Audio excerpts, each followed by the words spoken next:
Hubble is all about imagery. It's all about taking clear, sharp, beautiful pictures of the sky and doing fantastic science with those images. The story of the Hubble Space Telescope launch is best, the way I like to describe it is climbing to the top of Mount Everest and then suddenly within a couple of months sinking to the bottom of the Dead Sea, the lowest point on Earth. We were having trouble focusing the telescope, and we noticed that wide field camera pictures that were coming down were fuzzy blobs instead of nice sharp points. And over the course of early June, we started to get worried. Maybe there's something wrong with the mirror itself. And you can't believe how down every astronomer on the Hubble team was that day, because we were about to announce to the world we messed up. We don't have the telescope we thought. The conclusion we've come to from that is that there's a significant spherical aberration appears to be present in the optics. And the simplest way of understanding it is that when you have a mirror that's focusing, the light all comes together at a single point is the objective of the exercise. You want the light to come together and focus at a single point. When you have spherical aberration, it says that there's some disfigurement of that mirror that causes the light, instead of focusing at a single point, to be spread across a region in space. And suddenly in the press was born the term Hubble trouble.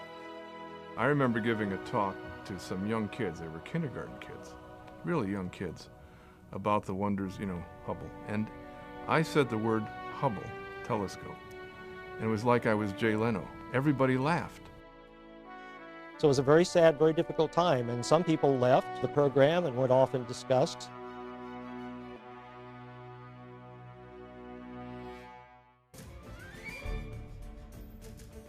John gave me this one ray of hope. It was that one little ray of hope that I glommed onto. We played with it. We played with the model. And we realized that if the error were in the primary mirror, we could make our correction with a little mirror about the size of a nickel inside our camera. So we purposely made the mirror in our instrument, and therefore our whole camera, out of focus with a minus sign. It was as profoundly out of focus as the Hubble telescope was. Exactly. And that was not easy. We were finishing up the final optical alignment, and the NASA administrator, Dan Golden, visited JPL. We went to the clean room, and he said, "What's going on here?" Larry Simmons, the project manager, says, "Well, we're here to fix the Hubble telescope." And his response was, "No, you're here to save the agency."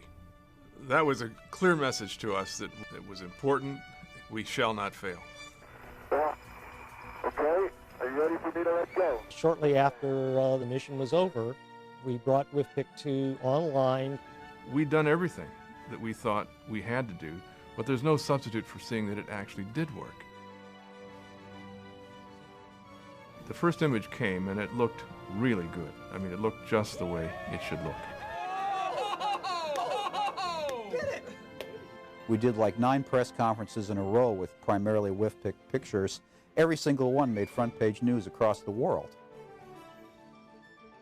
It took this camera being put into the Hubble in 1993 to really start the career of Hubble, to turn Hubble from a national disgrace almost to the great American comeback story. And here it is, still our workhorse camera, going on 15 years. It's going to be a tough moment when it comes out of the Hubble, because I remember exactly the moment it was placed in the Hubble. But I really look forward to be able to walk up to it and touch it someday in the Smithsonian and say that's the camera that saved Hubble.